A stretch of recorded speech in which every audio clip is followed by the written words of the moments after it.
When I was in China 35 years ago, China was much more repressive than it is today. Evangelism of any sort was strictly prohibited.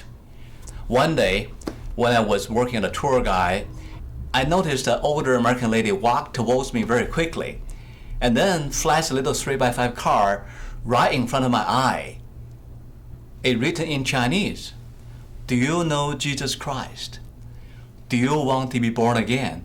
And then she walked away very quickly. When I grew up, all the teaching I learned from the government was that religion of any sort was bad and they poison your brain and your heart. And I was just very startled by her behavior. But I just, some reason, I felt a power in my heart or in my mind just seemed guiding me toward her.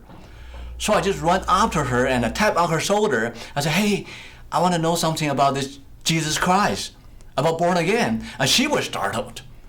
And then she stopped and said, "Really?" I said, "Yes, I do." And she was very, very excited.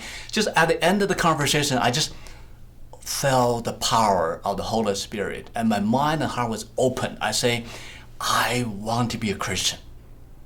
And she cried. And she put her hand on my head and prayed. I know at that moment, without any doubt, that Christ came into my heart. I was born again. One day in 1986, I got a letter from the lady who led me to the Lord, Tony Milcom. I will never forget her beautiful name. She was inviting me to a Columbia Bible College, evangelical seminary. And I very nervously fill out the form and turn that into government's passport agent. And they just looking at my application, just like looking at the little monkey, said, "Well, what's going on with this young man? Why you want to go to USA to study Bible?" At that moment, I really felt the power of God. And I told them, "You know what? I'm a teacher teaching Western civilization or foreign language at the university. But I remember, according to Zhong, who said one time that the corrupted Western civilization really based upon Bible.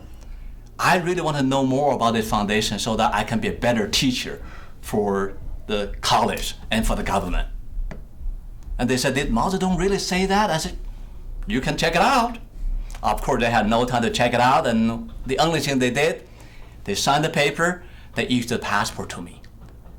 So I became the first one since 1949 to go to America to study in an evangelical seminary. But really, I had no idea what God wanted me to do, what He's going to use my life for, until several years later in 1992, I had an opportunity to go back to China and I visited some orphanages. I could never forget that incredibly painful experience. Thousands and thousands of abandoned girls, and they are dying, they're screaming, and they are losing their hope. They have no human dignity.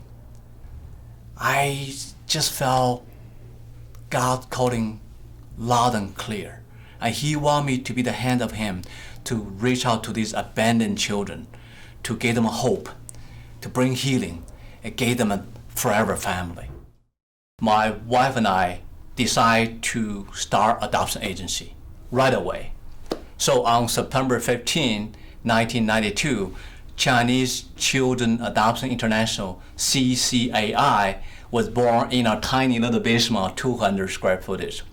But that was a beautiful beginning. 1.5 years later, 6 Colorado couple traveled back to China with me. We picked up a 6th beautiful girl, and we came back on Easter Sunday, 1994.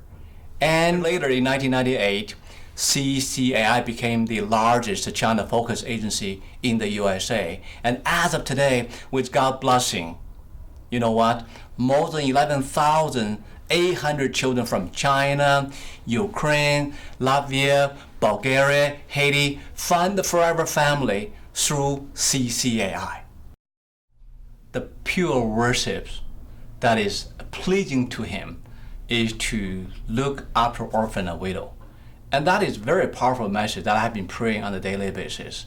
And I really feel God has been using us, my wife and I, the entire organization of CCAI, to really bring hope and healing to these abandoned children. Not only that, God has been using us to reach out to the children left behind through our charity effort, and also using us to provide continued post-adoption support, which I believe is essential to the well-being of our children.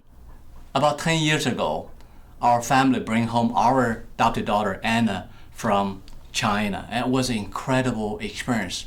But I could never forget the day that first time she called me father. I just cried, because that made me more appreciative God's love for us. That is exactly what adoption is all about.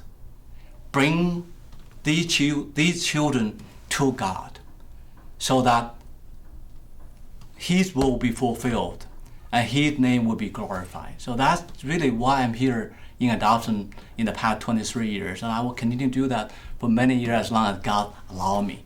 So I want to thank you for the opportunity to listen to me, and I thank you and God bless you.